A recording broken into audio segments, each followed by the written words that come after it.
Bluff City Media presents the Two Buck Sports Show with your hosts, Rusty Buckets and Uncle Buck. Now, let's get to the show.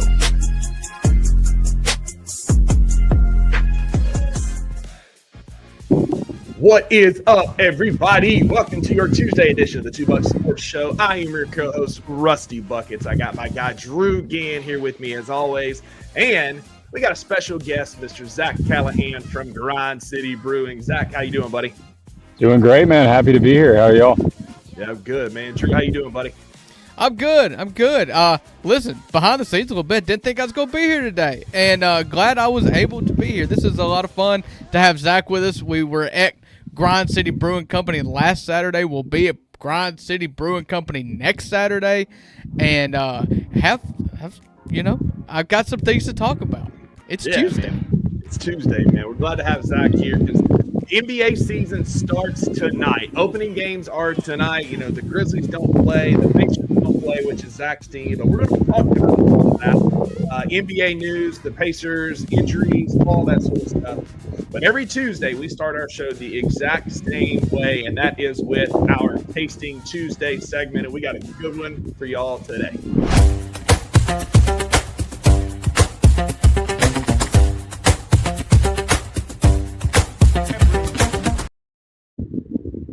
That's right. It is the Tuesday edition of the Two Buck Sports Show. That means we do our Tasting Tuesday because it is the second day of the week and it's Tuesday and it's the 2 bucks plus Zach.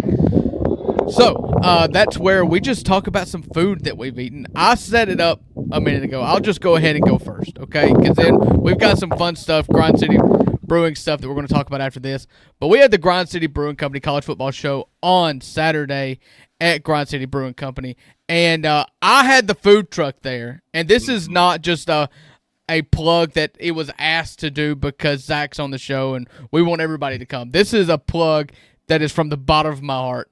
The Chai Halal tacos and bowls truck was an absolute 15 out of 10. I got the lamb halal bowl, and I'm telling you, like, I like a lot of food. This was a 10 out of 10. It was absolutely amazing. Rusty got quesadillas, I think. I got a Euro, brother. I got the Euro, and it was absolutely banging, man. It was so good, like perfectly seasoned. And they asked you wanted spicy, and I was like, absolutely. It had a nice little heat to it.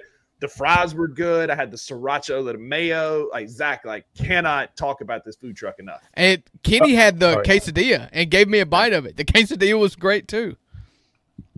Yeah, I mean, those guys knock it out of the park. They're like our regular Friday staple, and we have regulars come up every single Friday to have some beers and eat from that truck because they are, I mean, it's just 10 out of 10 every time. Doesn't miss. No matter what you get, it's always going to be like, you know, the same kind of version. You get the meat, the sauce, and for me, it's the sauce. It's all about the sauce. It always is. But the sauce is so good on it, and they do just great stuff. Mm-hmm.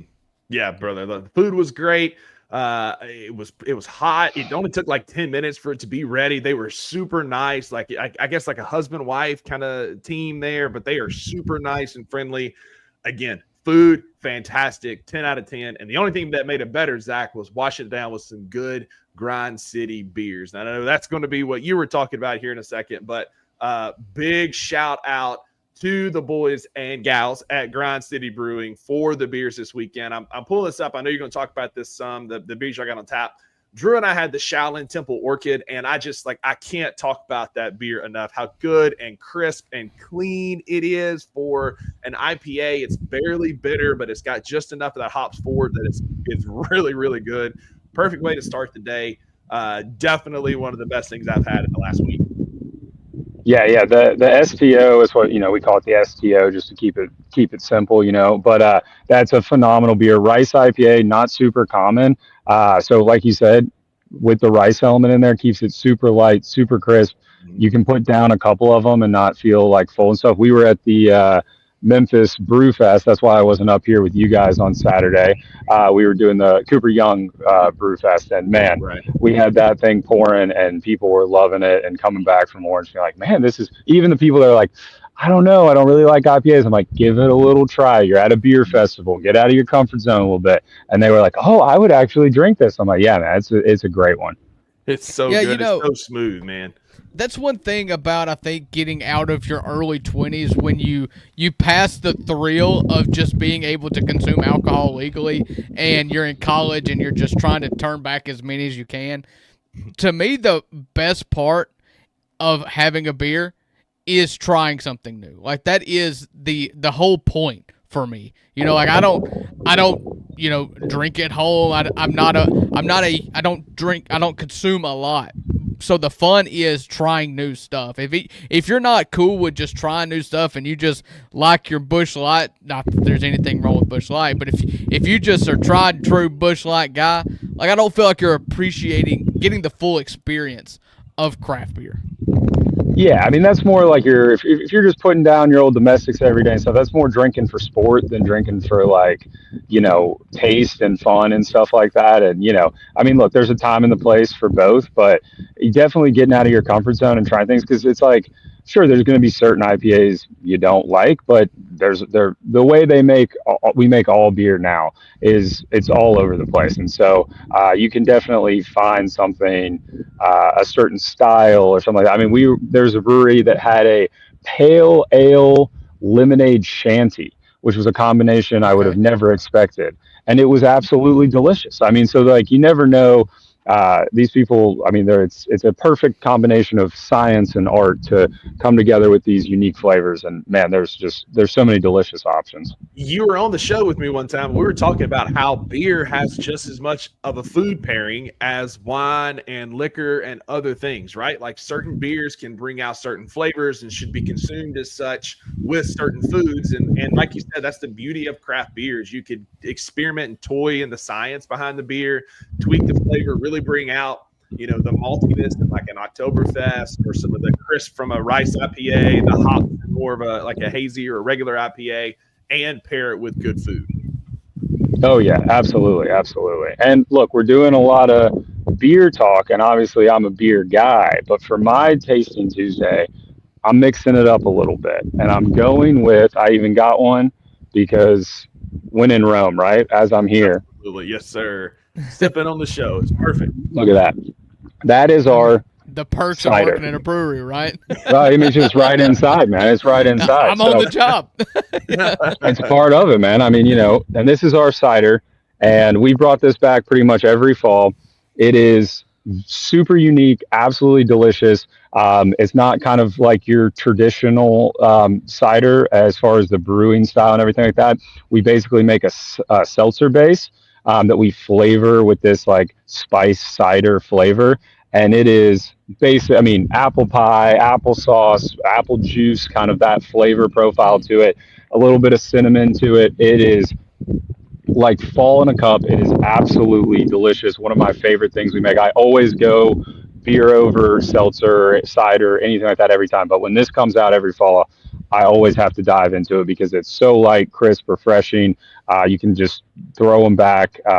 It's absolutely fantastic. And leads me to kind of a little plug here. We do our Cider Fest every year. So that is November 22nd, and we do 4 different ciders that we have on draft that day, including this one. We do a couple fun other ones that are a little different, and that is a great event. And we're partnering this year to do a big festival kind of thing out here in the yard with the Memphis Farmers Market. So the downtown Memphis Farmers Market that's there every Saturday is coming up here. All their vendors, everything like that, are going to be up here for that day. It's going to be an awesome day.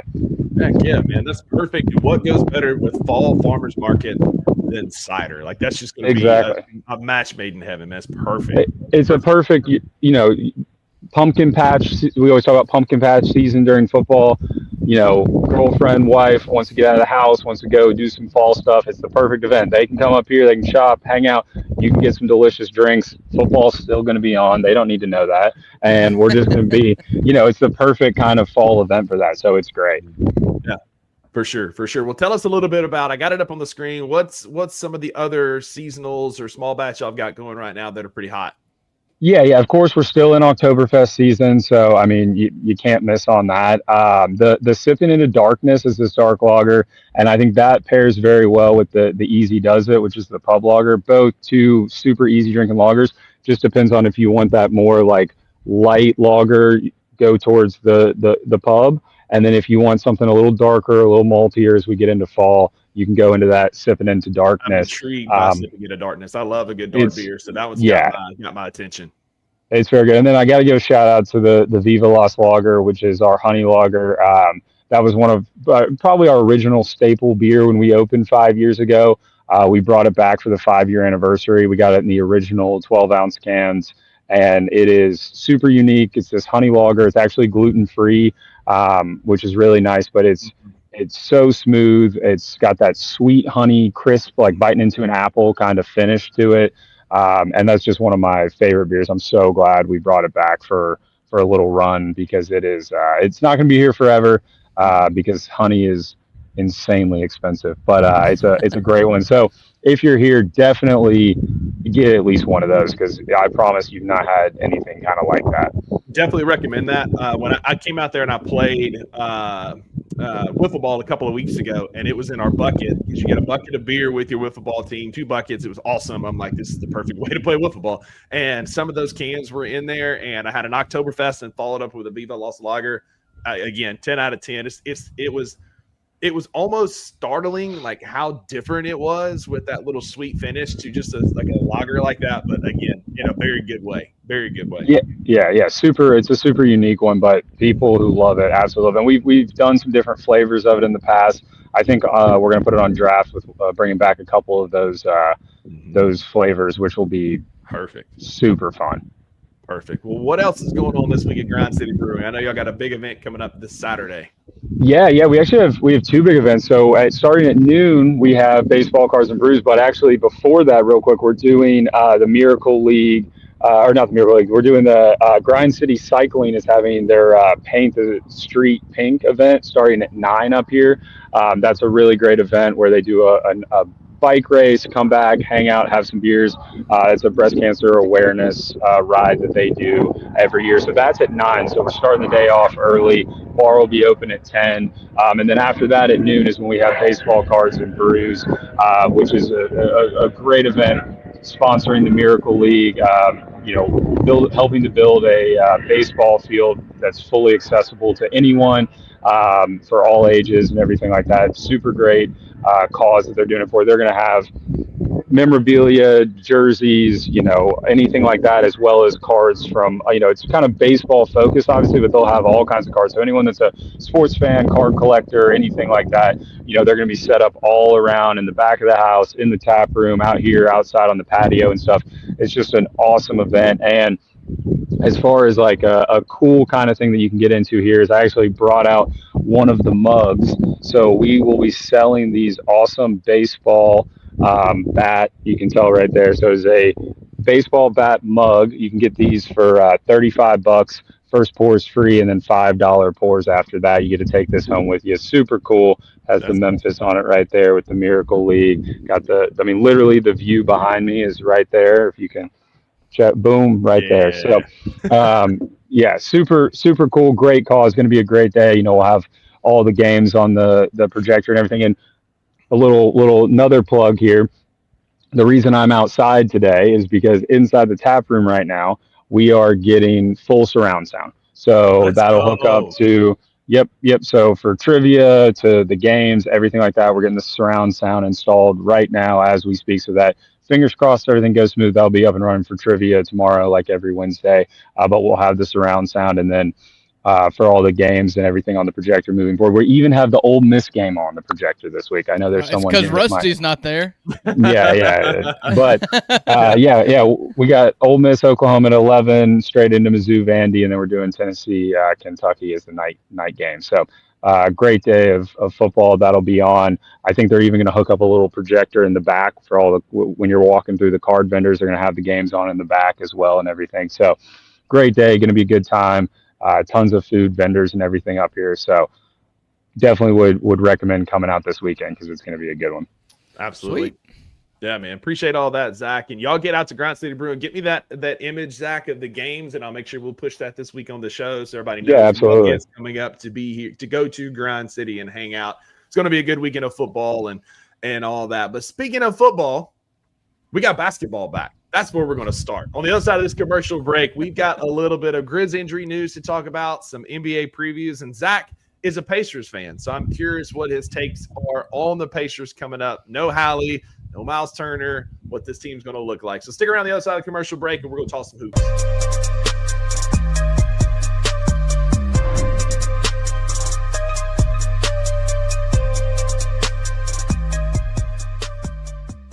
Memphis absolutely blew it against UAB over the weekend. UAB is just a monstrosity of a team. They're horrible. They're one of the worst teams at the Division I level. There's no amount of excuses or reasons that you can give that this makes sense or should have happened, or you can see why it did happen.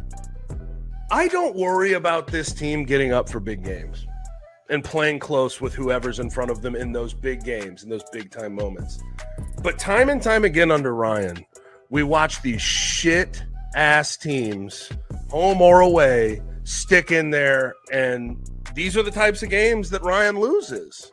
Yeah. That completely deflate the fan base and the team in general. But now, instead of having the grace to lose to one of these three good teams you're playing at home, you have to win all three if you want to accomplish what everybody wanted you to accomplish, what you wanted to accomplish for yourself. Tune in to On the Bluff with Christian Fowler and Gabe Kuhn every Tuesday at 10 a.m. on the Bluff City Media YouTube channel.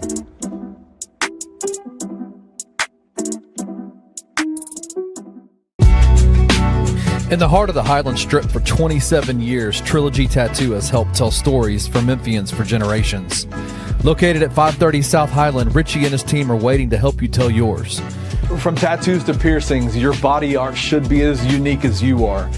Voted a Memphis Flyer top 3 tattoo shop in the city of Memphis since day one. Your story will be safe here at Trilogy Tattoo. Open 7 days a week, Monday through Saturday, 11 to 11, and 3 to 11 on Sundays. They have convenient times waiting on you. Let Trilogy Tattoo help you tell your story.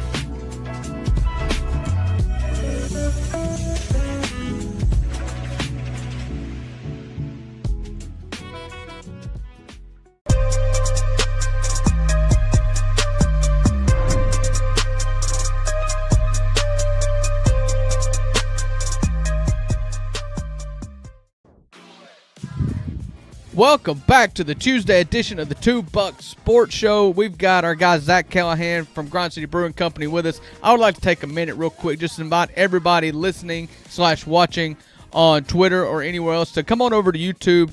On your way over here, hit the thumbs up button. Give us a like. It helps us more than you would think.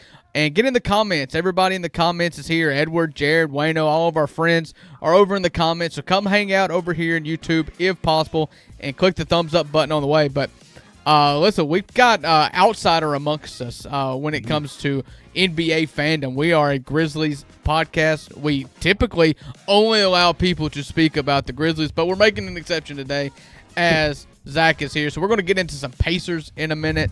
But, Rusty, we've got injury news, an update, a dreaded Grim Reaper Grizz PR notification happened yesterday. Tell us about it. Yeah, unfortunately, got the news that Ty Jerome is out with a high-grade calf strain. Listen, with calf strains, there's a 3 or 4 grade, so high grade could mean 3 or 4.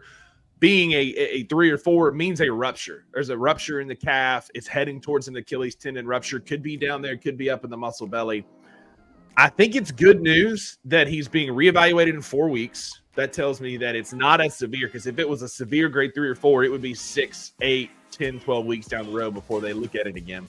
And then 2, guys, we saw Ty Jerome in the Alter G treadmill on X yesterday, getting in some walking, getting in some light jogging. DeMichael Cole tweeting that out from the Commercial Appeal. And what that tells me is that we're getting weight bearing early. If this was a grade 3 or 4 with a significant rupture in the muscle or tendon, you wouldn't be seeing this already. He'd be in a boot. He'd be sitting watching practice. He would not be in public in a treadmill that alters your weight so that you can get some weight bearing in early. I'm taking that as a positive sign, because you know, in a grade 2 or 3 or a grade 2, you're looking at probably like a 6 to 8 week return to sport. I saw somebody say that the average days missed is around 34 days. So that's right around 4 weeks of basketball. He's going to be reevaluated in 4 weeks, which makes me think it might be closer to 6 before we see him again.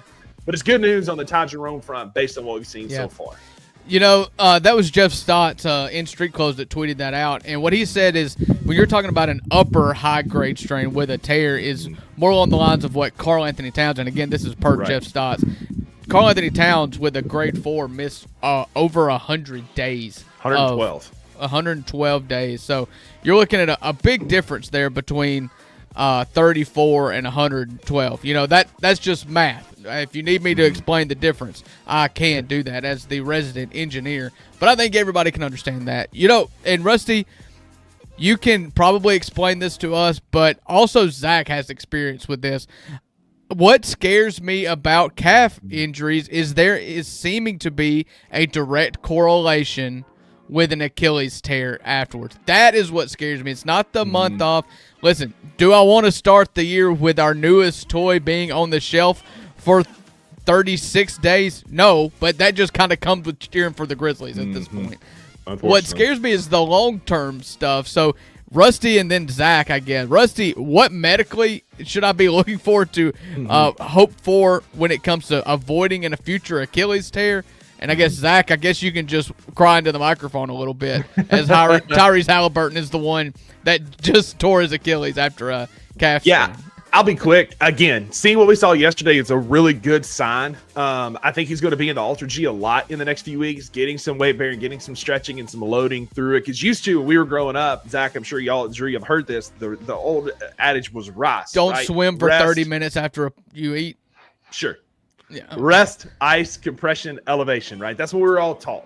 So they've changed it now. We went from RICE to police, which is protect, optimal loading, ice, compression, and elevation. And what they're doing in the Ultra G is optimal loading. They're putting some weight through it, getting some healing, blood flow, calcium into the muscle to help it heal, but they're doing it in a very safe way. And then he was in the boot afterwards to protect it. And I think that is a good sign. We're going to see a lot of that. I think we'll see him progress through 1-on-1, 2-on-2, 3-on-3, up to full 5-on-5. But Zach, you've seen the aftermath of rushing it. And I know we've talked about it. We're not going to go back and relive the moment Hallie tore it, but a little bit of PTSD, I'm sure, hearing another calf strain in the NBA, right? Yeah, absolutely. I mean, I think it's the perfect way to talk about the Pacers season 2 because obviously Hallie will not be playing this year. It's been tough as like it was tough into the season, that game 7, him getting injured, all that was, just absolutely horrible. And then brutal. It kind of went to the back of the brain a little bit in the off season. Sure. And then the last couple weeks, it's been like slowly coming up as we're getting ready for the season to start. And then, Netflix with the starting 5 and Halliburton was one of the players on that. And I still have not been able to sit down and actually start watching all of it, but I've watched some of the clips and everything like that. And, there's a great clip that went viral. I mean, a well-made emotional clip. I wouldn't say it's great, the context of it, but it's Hallie talking about like the risk he knew that he was taking with the injury that he had, and just being like, well, this is a once-in-a-lifetime opportunity in game 7. I'm gonna put my body on the line. And then he said, he didn't regret it and he'd do it again. But it's a serious injury, and that calf strain is a clear indicator that it can cause an Achilles tear. And I think it's all, like you said, early in the season, Ty Jerome, like, you want to make sure he's healthy as possible. Mm-hmm. Game 7, your best player, him putting his body on the line for the city and the state and everything like that is, a pretty noble feat in my opinion. And I just hope he can come back and be the same player that he was, because, man, I mean, that first 5 minutes of that game 7 was just unreal. I mean, I thought you were winning it. I thought it was over. I mean, it was over. I mean, that was going to be the Hallie hero game, like you said, being not the hero that you wanted, but the one you deserve, right? Like, he's going to come out and just silence the Thunder. Yeah, he went on arguably the greatest playoff run ever. I mean, it was just no one's made more clutch shots, and he just has that kind of dog in him and that X factor, and he was ready for the moment and came out there, and then. It's just one of those things that was just the second it happened, it just was absolutely just devastating. And it was one of those things where, and we talked about this before after it happened, but it's like how do you kind of get back up off the table for this season just because you're so close, and then now we can't even be like, well, let's run it back because we got the same squad and everything like that.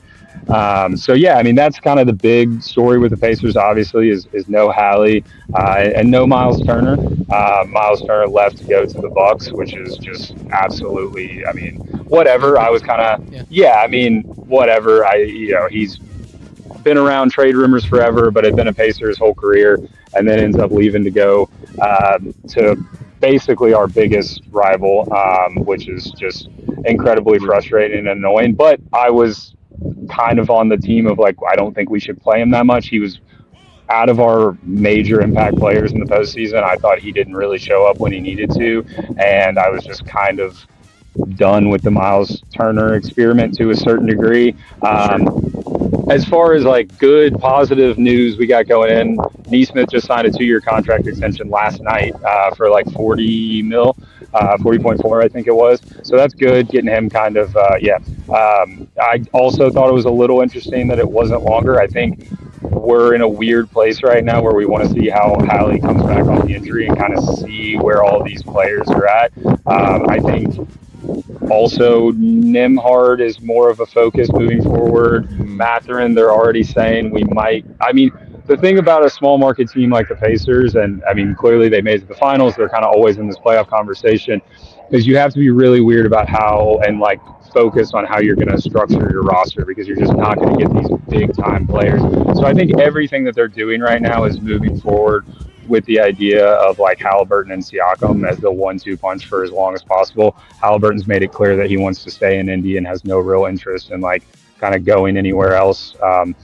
And so I think that with these role players, like with role players, they come and go, and they have great seasons and they have down seasons. And I think that we just don't want to put ourselves in a position to like be attached to someone like Neesmith, who is great, and I would expect him to play again this year. But how long is that role player really going to be a consistent contributor? You don't want to get tied up into a contract where, you know, in 3 years he's regressed, and then all of a sudden we're sitting around being like, all right, well, we need someone to replace him, but we're tied up in this contract. So I think, although I was a little shocked by it, I think it's kind of a smart move.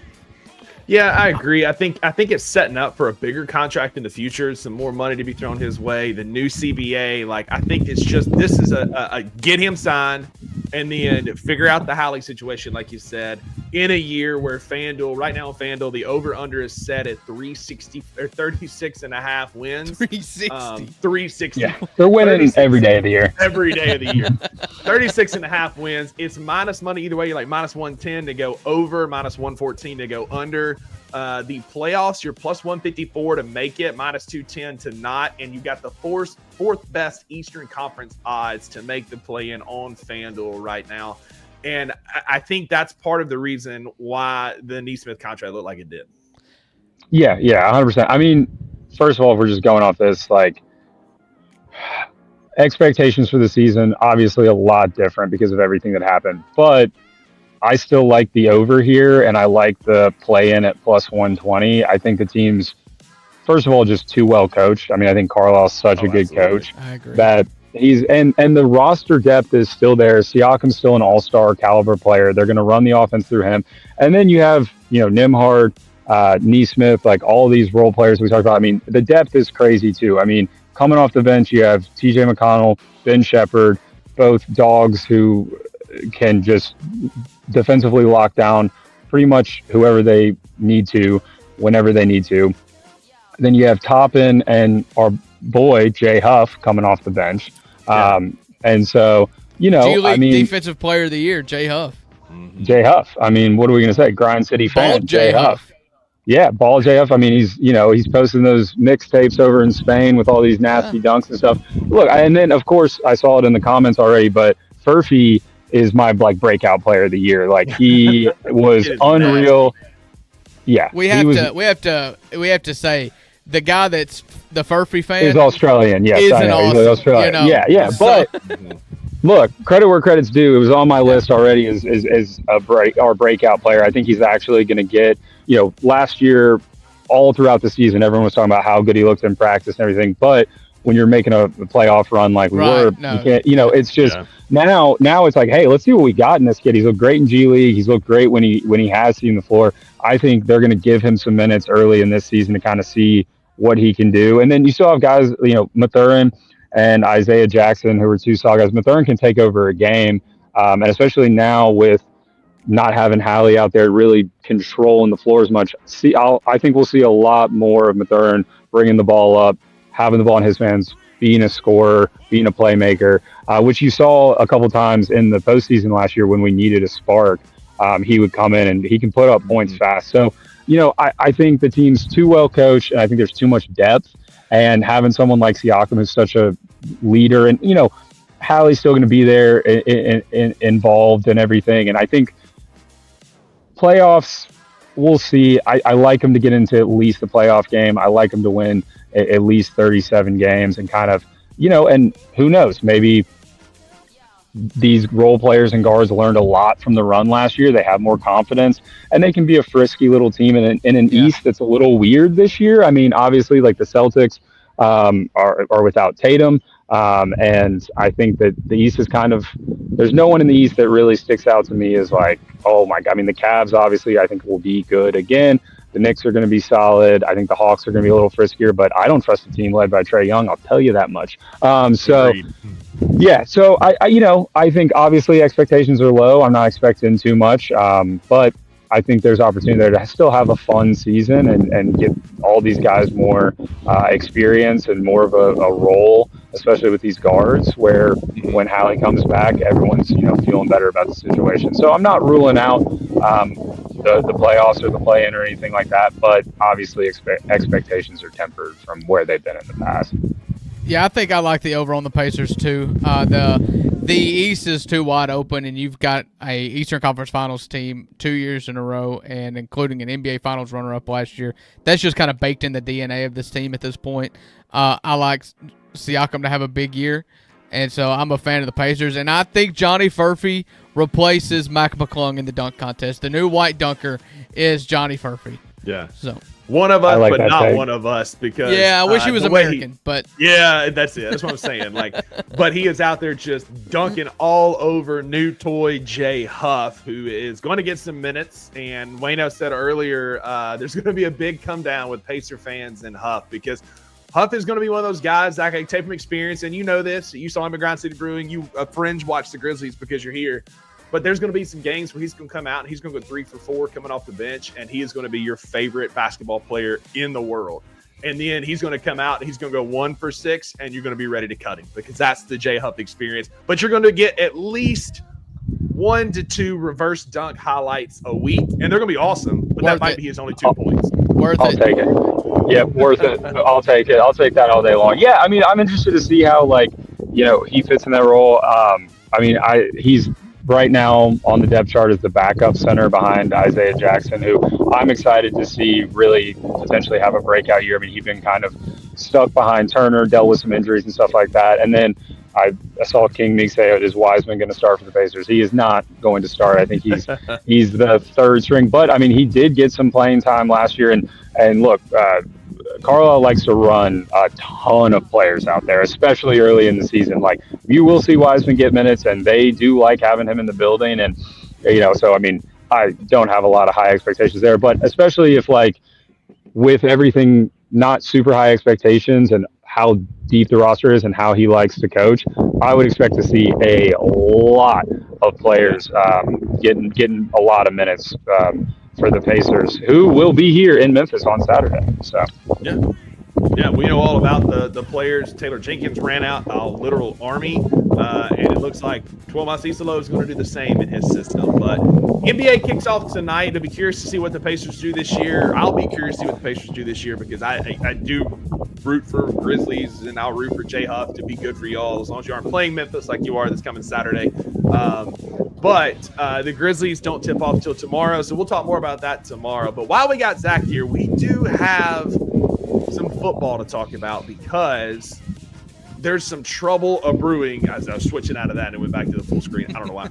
There's trouble brewing on the Plains, and while we've got Zach here, we've got to talk about Auburn football.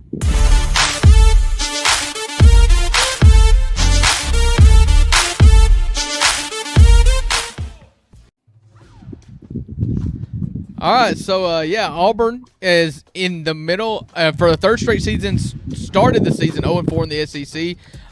It seems like the only thing anybody wants to do in response to failure is fire their coach right now, and so you just can't help but wonder if Hugh Freeze is next to come. Do you have any thoughts about that?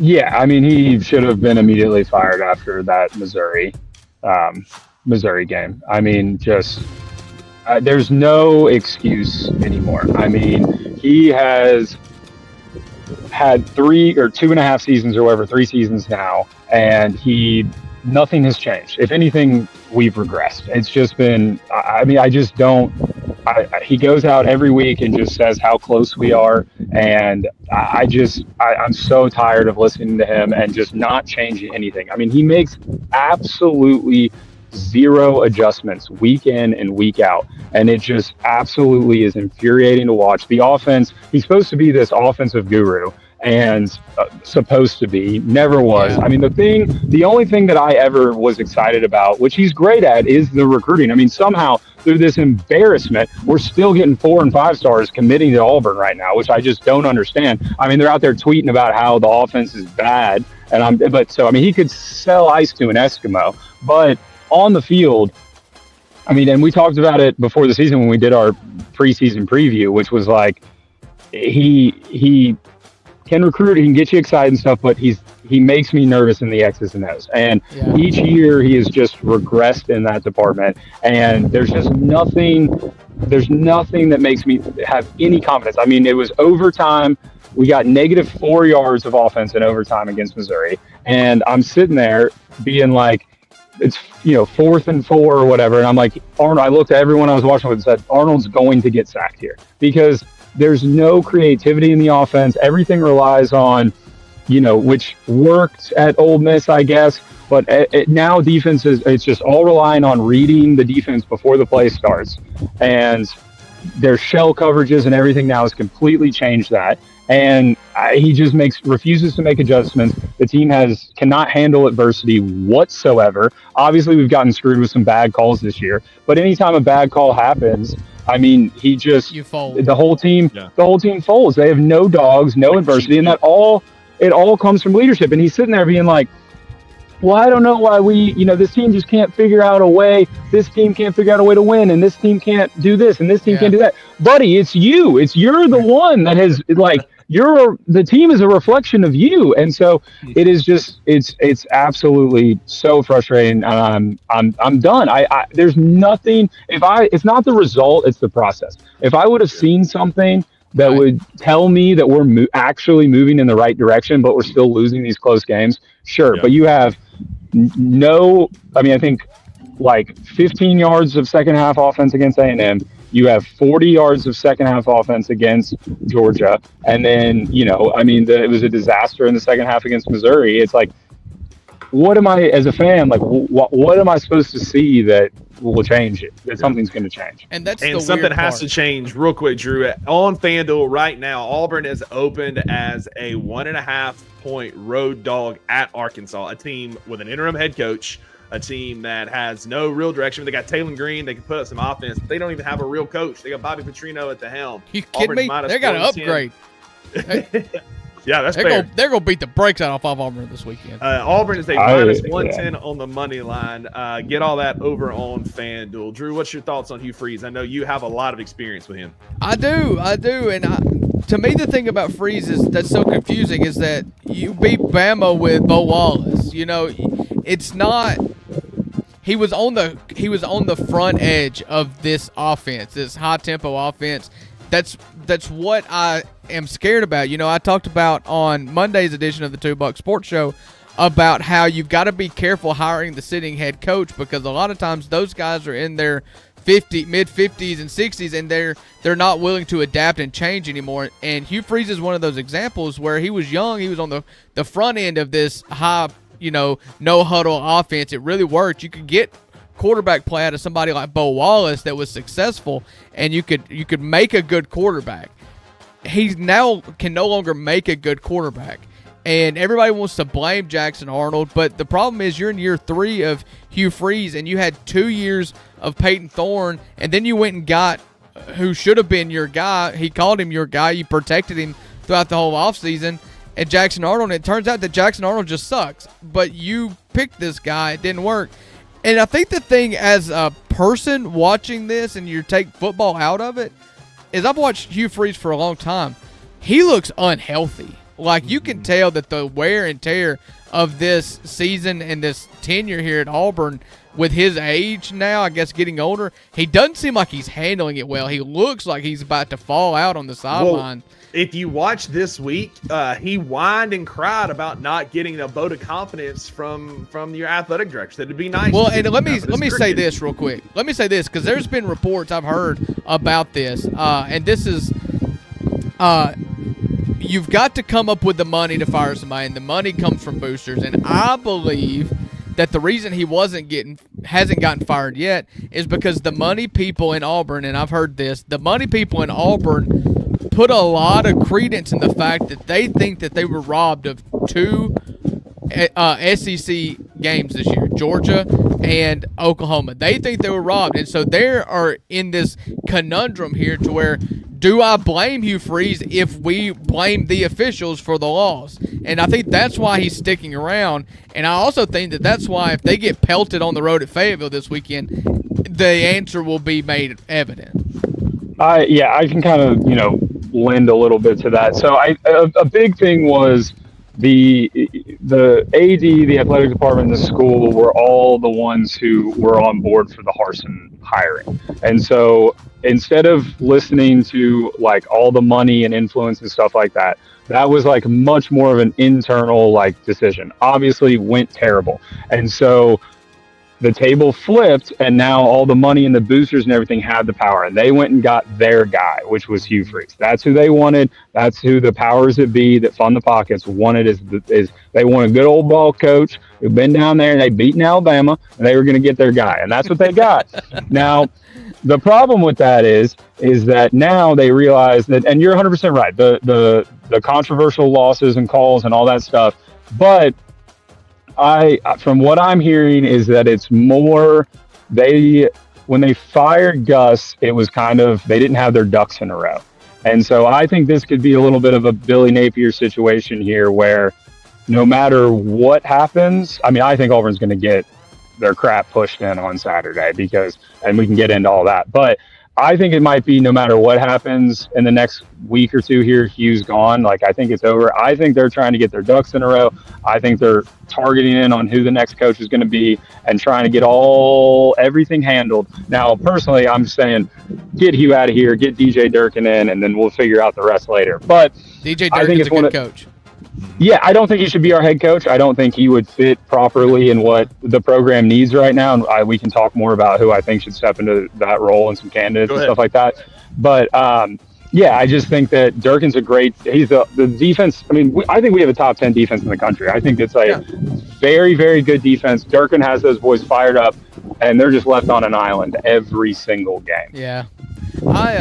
Real quick, I think I agree with you here. You can't fire a coach in this coaching carousel and not have an idea or at least a wink from an agent somewhere that says, okay, this guy, and this guy could be interested. We're not promising anything, but they could be interested. You can't fire a coach when you've got this many jobs. There's already 11 open head coaching jobs.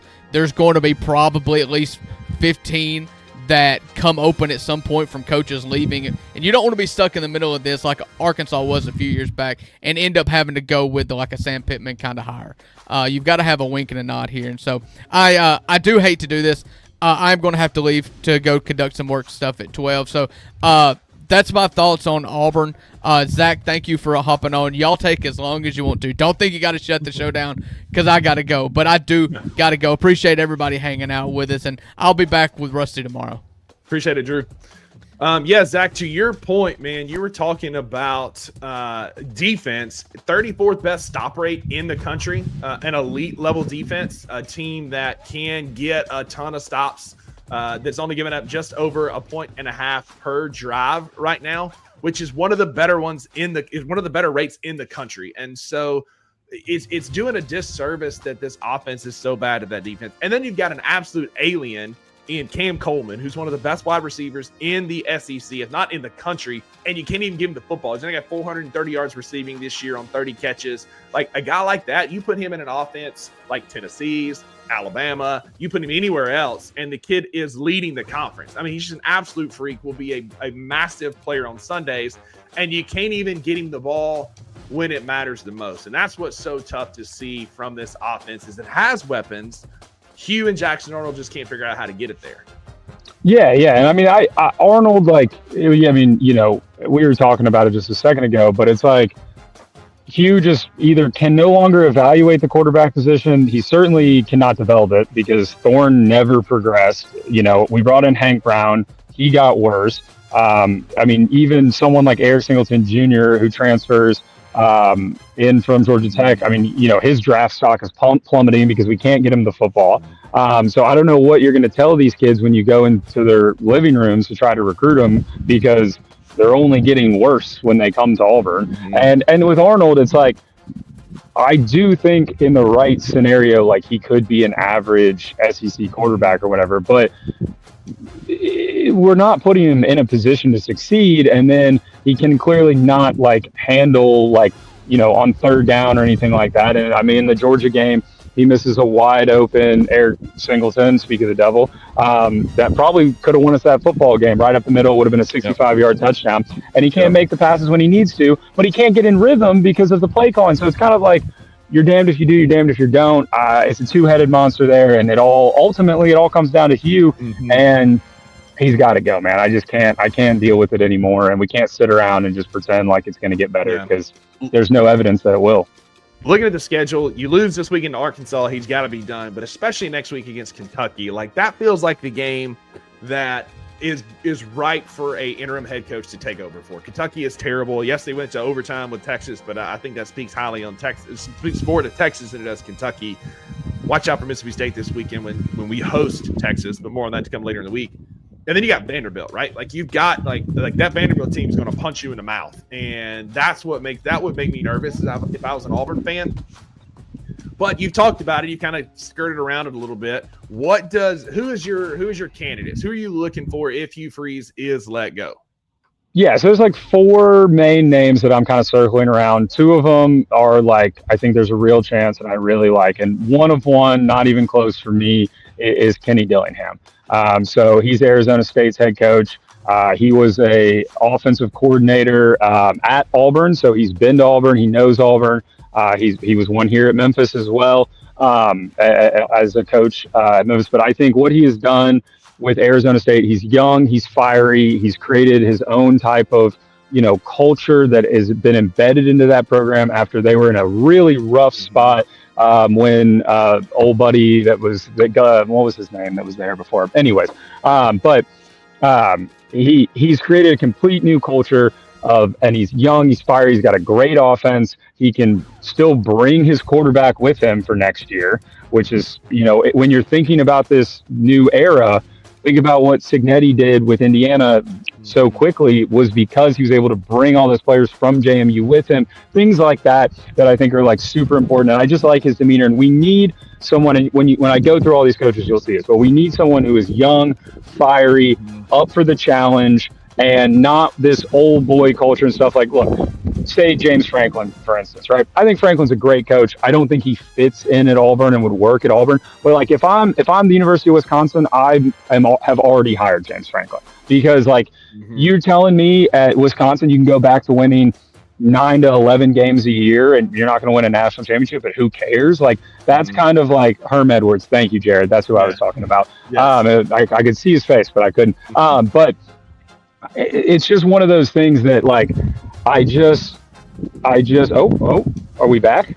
Uncle Buck is back. Got his time wrong.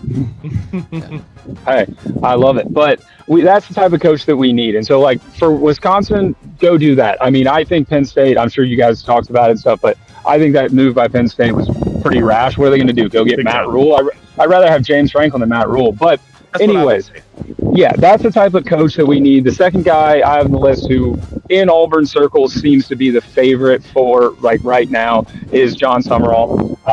You know, another super feisty young guy, home run hire. Couldn't agree more. He seems to be the favorite in the clubhouse. I think with the Dillingham thing, he's expressed concerns with the money, like the NIL budget and everything from ASU. But, he did go there. He's an alum. He's from there. I do think that makes it a little bit harder, which leads into my next guy, which is Brent Key, Georgia Tech's head coach. Oh, yeah.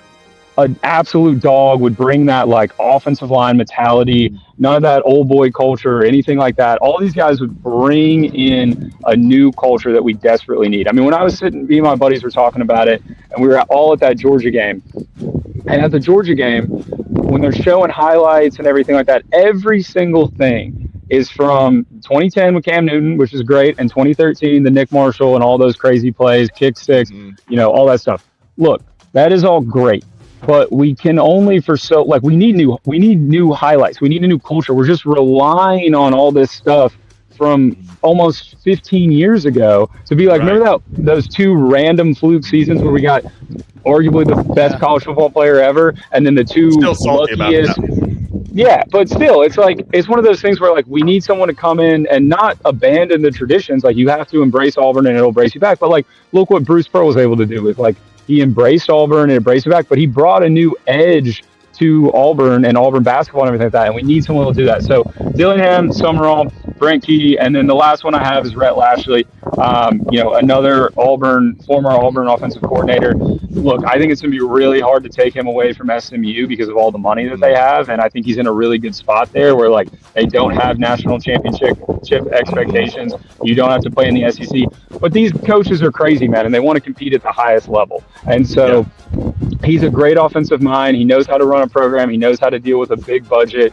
He knows how to do all these things. And I mean, to me, that is what we need, is one of these coaches who's at that, not SEC Big Ten level just yet, hasn't been there and then lost it, because I'm tired of that. I don't need that anymore. I don't need someone who, I've seen a lot of stuff about Jimbo Fisher. I don't want Jimbo Fisher. It's an old guy who's past his prime, who was a great coach at one time, but the game is moving at hyper speed right now. And you need someone like any of these guys that I've listed who's going to be in there every single day doing everything possible to be an absolute psychopath to bring Auburn back to where they need to be. And these old guys it's not going to work. And so those are my 4 names, Dillingham, Summerall, Lashley, and Key, all at, good programs doing good stuff. And I think they're ready to take the next leap. There's, pros and cons to each, and struggles to maybe get them out of where they're currently at. But I mean, at the end of the day, those guys, or that type of coach is what I think we need more specifically. I like the edge that a Brent Key brings. His teams play with a toughness. His teams play with that edge that you were talking about. I think that's a good place to start from, a big P4 school. He's played against your rival. He knows what it's like to play against Georgia. He knows what it's like to recruit against the Georgia in the Southeast. I think that could be a good next step.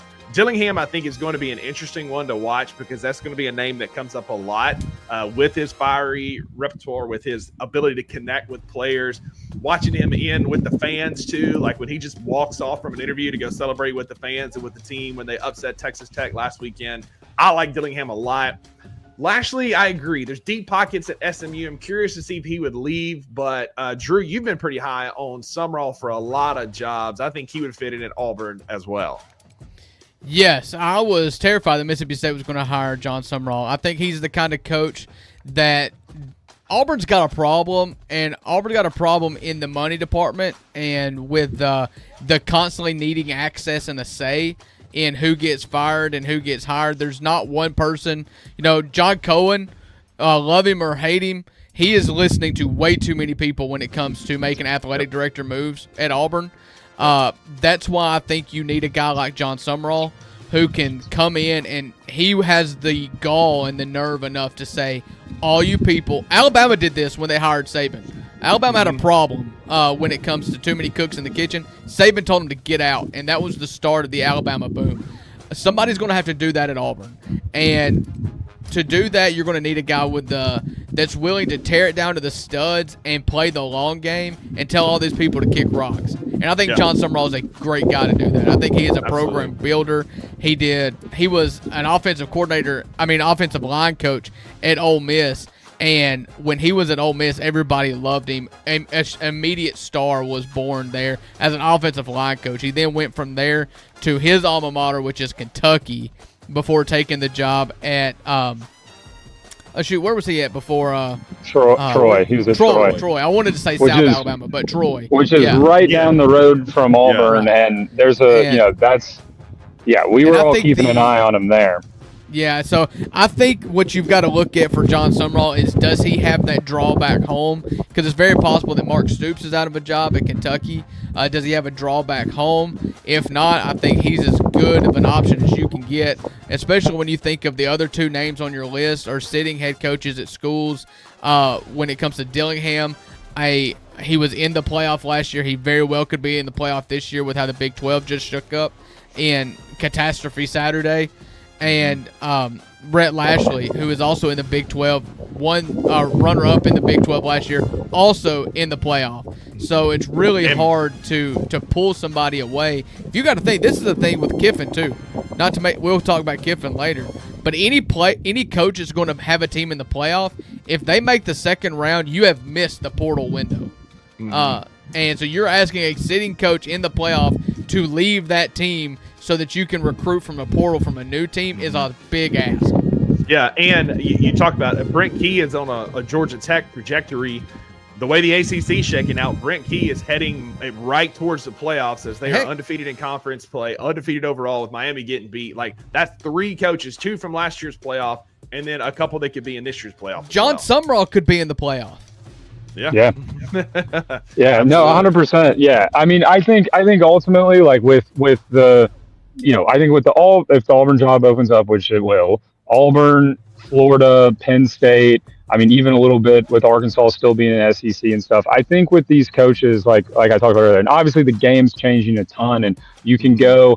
I think you're gonna see though, like, you kind of have to make that like look at someone like Lane Kiffin, right? Like, he's been all over and stuff, and then he found the right place with Ole Miss where he works the best. But like a lot of these coaches, no matter what, like a Lashley, a Key, a Dillingham, any of these guys, like their brains are so wired to compete at the highest level possible, especially when they're young like that. I would be like, especially with Dillingham, like Dillingham's expressed major concerns with their NIL money and stuff like that. So it's like little things like that. I think Lashley's the best example of someone who should not leave SMU. I think that would be for his career, a potentially bad decision, because let's say he comes to Auburn, he builds it up, has some great seasons, we're all of a sudden in the playoff hunt every year, and then like James Franklin, he can't get over the arch. Now he's starting from square one again. So, but these guys you constantly see it, and it's changing, so we'll see. But I would expect a lot of these guys that are like Power 4, but not necessarily SEC Big 10, to take that leap to go to the next level, because it's just, there's more money, there's more recruiting, and you're on that spotlight of week in and week out. But you're gonna have to be aggressive with it, because there's likely 4, if not 5 other SEC jobs, not to mention the Big 10. We know Wisconsin's going to be open, and Penn State, maybe others, but definitely, like y'all talked about, Auburn, I think Kentucky is coming up in South Carolina. I think LSU is one to watch. That if they Oklahoma could be one to watch. Texas, like there's a lot of jobs that could come open for sure. If Oklahoma comes open, that means Ole Miss won this weekend. And if Ole Miss doesn't win this weekend, I think that shifts the odds on whether or not Lane leaves or not. I think if Lane wins this weekend, then Ole Miss makes the playoff. And if Ole Miss makes the playoff, I don't think Lane leaves. If Ole Miss loses this weekend, I think that the odds go up a little bit, because, like you said, Zach, coaches are egotistical. They are very maniacal. They think that they can fix it, okay? And I look at Florida with all of the flaws, and I look at Auburn with all of the flaws. I can point out any flaw. I can make a case for Ole Miss over both of those schools because of where they currently sit in the NIL pecking order. Coaches look at jobs and say, I saw them win a national championship 15 years ago, 20 years ago, 40 years ago, and the only thing that school is missing is me. Yeah. Yep. And That's why, like, the competitiveness of these coaches. Everybody talks about wanting to be a fired head coach. The coaches don't want that. James Franklin's going to take a job immediately. They want to get back into coaching because they're competitive, and you don't want to be known as the guy who failed. Yes, they're paying you $50 million to stay at home. These guys want to go coach and win, and so in their mind, they just got the middle finger, and no, wrong. don't screw me, screw you. You know. If Hugh Freeze was smart, he would have stayed at Liberty and been like, oh, blah, blah, blah, blah, blah, and would have been great. But these guys want to go, but that itch and it's exactly what you said. You hit the nail on the coffin, which is they see the schools that have won national championships, and no offense to Ole Miss, but I mean, you guys haven't even played for an SEC championship. And that is the thing where it's like with schools like Auburn and Florida, it's like they have won national championships. They've been on that highest level. And these coaches think, I can take them back there. I'll be a hero. They will love me forever. I'll go down in the history books, and I'll go and I'll, take Auburn to beat Georgia and beat Alabama on the highest stage, on the biggest networks, week in and week out. It's who can actually step up and do it. And I think I believe that Ole Miss is a better job than Auburn right now, and I believe Ole Miss is a better job than Florida right now. But that is not historically speaking. That is right now, and that's because, in large part, Lane Kiffin is here, and they got their NIL in order. I think like a lot of these coaches choose to go places where it's been done before because it feels easier at an Auburn or a Florida, maybe because they've been there before, than to blaze a new trail at an Ole Miss, at a Mississippi State, at a Louisville, whatever the case may be. That changes the first time Ole Miss makes a playoff, and that's why I think this game against Oklahoma on the road at 11 a.m. Saturday is the most pivotal, important game in recent Ole Miss history, if not just history, period. So. Yeah, exactly. Well, hey, plenty of SEC football to talk about, plenty more to come. But as we wrap up here, start winding down the show, hour and 2 minutes, taking enough of your day, Zach, I do want to give you a few minutes to talk about your Colts. We're going to give you a little bit of runway here. The Colts are 6-1. This is our Colts. This is our team. I mean, ever since my boy's been singing, y'all been winning like gangbusters. FanDuel right now has the under 8.5 wins at minus 3,500, under 9.5 minus 1150, 10.5 370. I like Daniel Jones odds as comeback player of the year. You're a deadlock MVP, baby. Like what? Talk to us about the Colts, man, because y'all been killing it. Yeah, I mean, the difference as we go from Auburn to the Colts here, the difference in experience watching on football on Saturdays and watching football on Sundays is like watching two different sports. I have to watch Auburn, know how a modern offense works. And then I get to go watch the Colts and Shane Steichen with Danny Dimes and all these weapons and Jonathan Taylor. It's just pure bliss. I mean, everything that they're running, everything that they're doing is so exciting, so fun. I mean, the defense looks good. And I mean, this was my whole thing with the Colts the last couple of seasons was I felt like the talent was there. We just could not, you have Jonathan Taylor, you have an amazing, if he can say, whenever he's healthy, he's been phenomenal in the NFL and was in college as well. You have an unreal offensive line. You have a really great core of receivers and weapons. You add Tyler Warren to that, which is just another awesome, fun, exciting tool. You don't have some huge number one. I mean, Michael Pittman's our number one, but you have Alex Pierce as the deep threat. You have Josh Downs. You have all these guys who just can be so fun to play in an offense with. And then you look at the defensive side of the ball, and my biggest problem I thought with the defense was the secondary is a little rough. It's hurt right now even, but you have a great pass rush. You have good linebackers. For me, the problem's been the scheme. We fire our DC, bring in a new defensive coordinator with a much more aggressive scheme, old buddy from the Bengals the last few seasons, who was great at times, and then just the personnel and the scheme didn't really work together there. But the Colts are so much fun to watch. They have all the confidence, and it all came down to quarterback. And Daniel Jones stepped in, and when he stepped in, I said, look, it makes me nervous. I don't really kind of fully see the vision here. He's going to turn back into a pumpkin. But I think at this point, we've seen enough to be like, Steichen knew what he saw. He knew he could run the offense. He's putting in the work. He's confident. He's making accurate throws. I mean, this Colts team is really, really dangerous. This Chargers game this past week for me was like, how for real are we? Yeah. And yeah, like, I mean, because, I was like, okay, no matter what happens, I still feel good that like we're probably going to make the playoffs. We're probably going to win the South. But like, what is this? Like, we play Buffalo or whatever in the first round and we just get killed, like, I mean, it'd be fun to make the playoffs, but like what after this past weekend, seeing what I did, like at this point, even the Rams game that we lost, and I think the Rams are an insanely good Super Bowl contending football team. They really only lost that game because Aiden Mitchell drops that ball going into the end zone. Like they should have won that game. And that was, at LA. For me, it's just like this. I mean, this team is legit in my eyes. Yeah. And like, you got the rest in peace, Jim Irsay. He passes away. His daughters are The curse super is involved. It just seems like one of those things where everything's kind of like destiny season. We got everything right. Jones has a chip on his shoulder. I think I've always been on Shane Steichen's side. I think he's a fantastic coach, and he just needed the right pieces. And I mean, really, like the expectations are through the roof right now. Yeah, I mean, defense is playing like gangbusters, and that's what's been the wildest turnaround is how good the defense has been this year, creating turnovers, keeping you in the games, giving short fields to Daniel Jones, and just not being a net negative.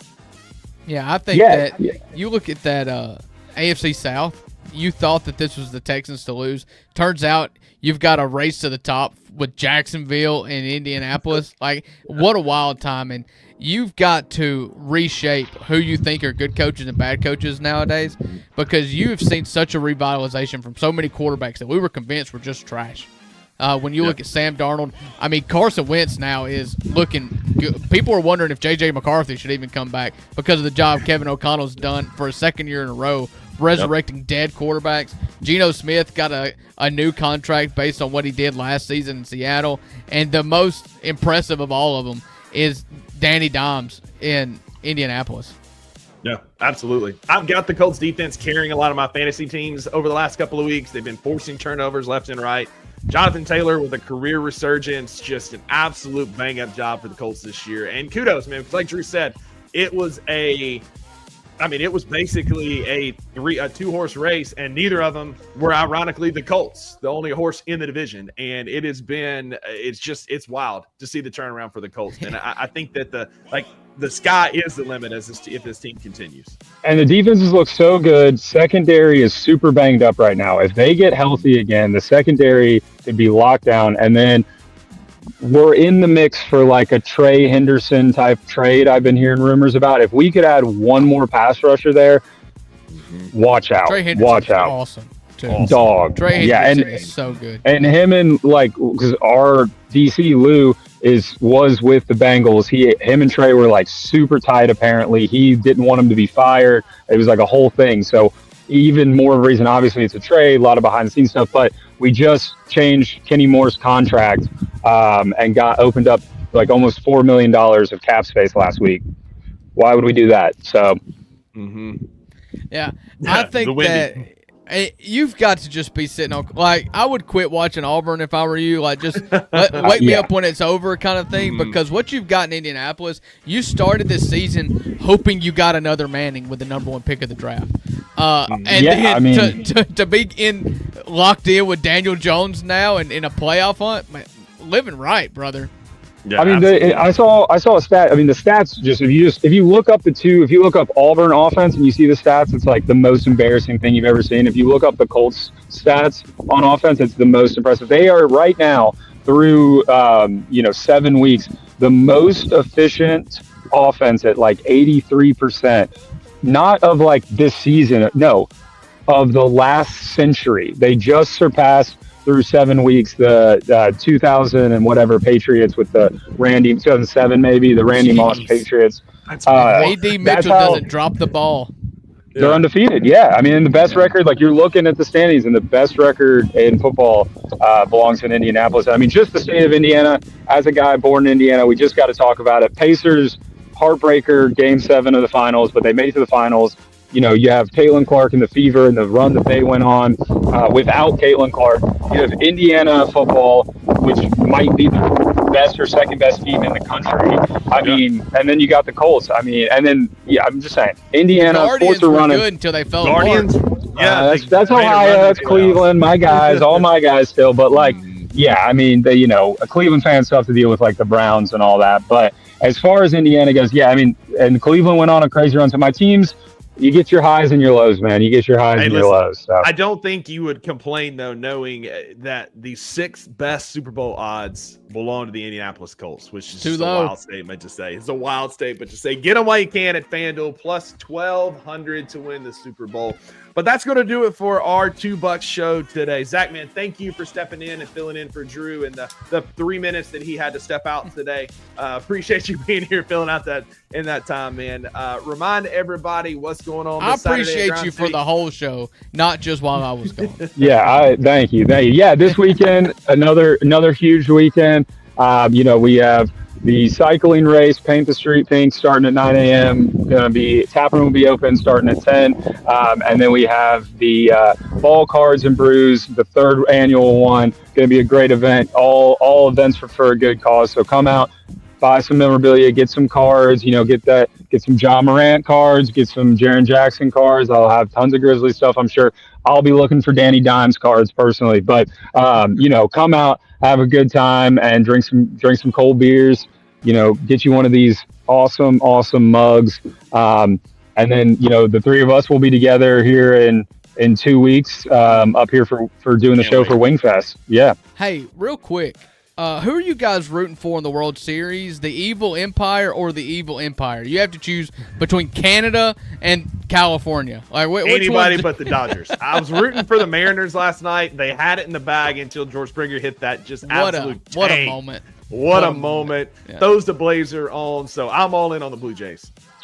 Yeah, I hate the Dodgers too, but there is a part of me that's just like what I watched Ohtani do in that game 4.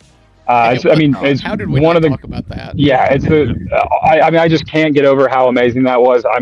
10 punch outs, no runs, 3 home runs, 3 absolute tanks to send your team. It's the single greatest performance in baseball I've ever seen. Sports. And I would say in sports. Yeah, probably. And so, it's one of those things where, I don't particularly care for your team. There's a lot of former guards that are on that Blue Jays team. Bieber, Jimenez, Clement. Love all those guys. Wish them the best. So definitely cheering for the Blue Jays. But if it comes back again and the Dodgers are just doing what the Dodgers do and you get to see an all-time historic performance, then you just got to tip your cap and enjoy the sport, man. I do root for Shohei. He is must-see TV. How could you not? How he doesn't get the Bonds treatment? How do you allow him? And again, it was even last night.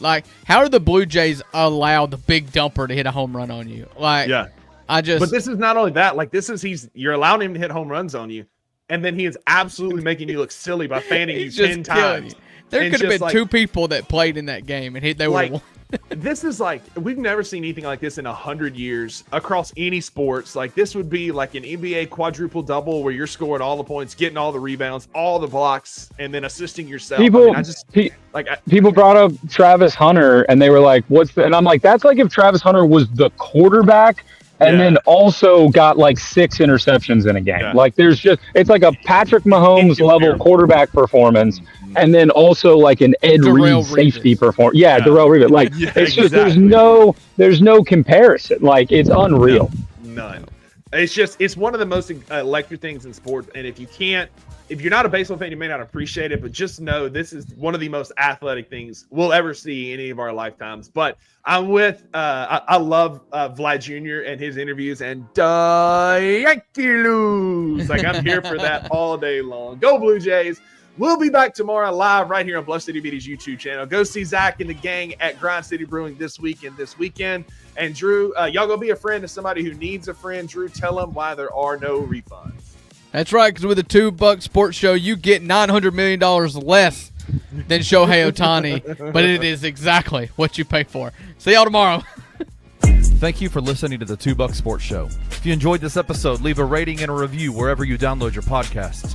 Also, like and subscribe to Bluff City Media's YouTube page. We'll see you back here next time.